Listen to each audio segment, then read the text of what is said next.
पाकिस्तान तो लिया था विधर्मियों ने लड़ करके, और हिंदुस्तान को ले लेंगे हंस करके। अगला जन्म लूंगा तो मैं हिंदू बन करके जन्मूंगा, इसीलिए मुझे हिंदू राष्ट्र चाहिए। जनसंख्या नियंत्रण कानून सख्ताई से लागू नहीं किया तो ये कोठियां तुम्हें हिंदुओं खाली करनी पड़ जाएंगी। ये लोग क्या करते हैं, सबसे पहले अच्छी कॉलोनियों में जाते हैं और महंगा मकान खरीदते हैं। मान लो 1 करोड़ की कीमत है किसी की, तो 1.25 करोड़ देंगे उसका, और एक बार ये बस जाए फिर अगल बगल के तो ना हल्के में ही सस्ते में ही निपटने लग जाते, बोले ले लो भैया कोई कैसे भी। इतना दुखी कर देते, परेशान कर देते हैं। कुछ समय बाद लोगों को विश्वास नहीं होगा, इन बच्चों को विश्वास नहीं होगा कि पहले 13-13, 14-14 भाई हुआ करते थे, बहन भाई हुआ करते थे। आने वाली पीढ़ी तो भूल जाएगी कि मौसी क्या चीज होती है, ताऊ किसे कहते, मझला चाचा, मझला क्या होता है, छोटा क्या होता है। हम दो हमारे दो में ही हम अटक करके रह गए।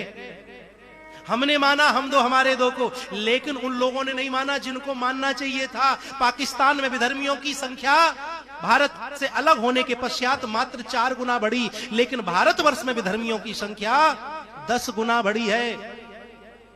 विचार करिए, यदि जनसंख्या नियंत्रण कानून सख्ताई से लागू नहीं किया तो ये कोठियां तुम्हें हिंदुओं खाली करनी पड़ जाएंगी। ये कड़वा सच है, इस कड़वे सच को सुन लो। अफगानिस्तान इसका जीता जागता उदाहरण है, कश्मीर इसका जीता जागता उदाहरण है, बंगाल इसका जीता जागता उदाहरण है। लोग पूछते हैं कि महाराज तुम्हें हिंदू राष्ट्र बनने से क्या मिलेगा। अरे मुझे हिंदू राष्ट्र बनने से जो मिलेगा वो एक अलग विषय। यदि मैं गिनाऊं तो बहुत लंबी संख्या हो जाएगी, लेकिन मेरी हृदय की बात सुनिए। हिंदू राष्ट्र बनने से मुझे सबसे बड़ा लाभ ये होगा कि जब मैं अगला जन्म लूंगा, क्योंकि मेरे सत्य सनातन धर्म में अगले जन्म की बात है, जब मैं अगला जन्म लूंगा तो मैं हिंदू बन करके जन्मूंगा, इसीलिए मुझे हिंदू राष्ट्र चाहिए। इसलिए मुझे हिंदू राष्ट्र चाहिए। सबसे बड़ा कारण यही है मेरा। अन्य तो बहुत सारे कारण हैं, अनेक तरह तरह के लाभ हैं, उन लाभों को आप भी जानते हैं। इसीलिए आप पाकिस्तान तो लिया था विधर्मियों ने लड़ करके, और हिंदुस्तान को ले लेंगे हंस करके। गजवाए हिंद का एक इनका ये सपना है। और राजनीतिक पार्टियां केवल अपना, उनको तो मतलब गद्दी से है, उन्हें भारत से कोई लेना देना नहीं है। संवेदनशील इलाके कौन से होते हैं?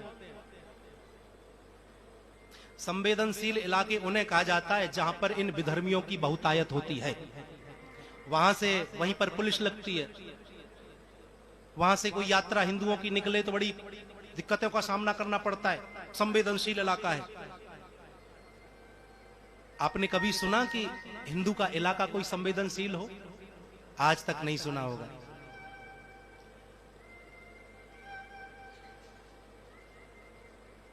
सौ हिंदू परिवारों के बीच में इनका एक परिवार बड़ी तसल्ली से रहता है, बड़ी शांति से रहता है।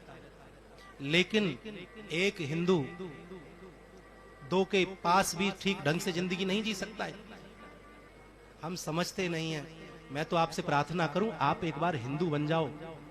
देश हिंदू राष्ट्र बना हुआ रखा है।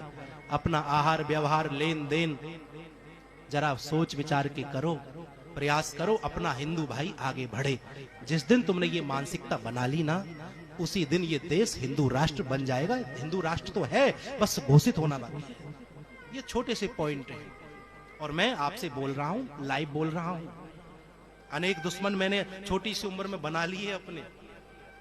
नित रोज धमकियां आती हैं, लेकिन मैं जानता हूं, नैनम छिद्दंति शस्त्राणि नैनम दहित पावका, फिर जन्मूंगा। समझ जाओ। आइए कथा को मैं आगे लेकर के चलूं। भगवान का विवाह भी कराना है, 7 से ऊपर बज रहा है। तो यहां पर धर्म प्रेमियों, कहने का तात्पर्य है, मैया यशोदा से संवाद हुआ, उसके बाद गोपियों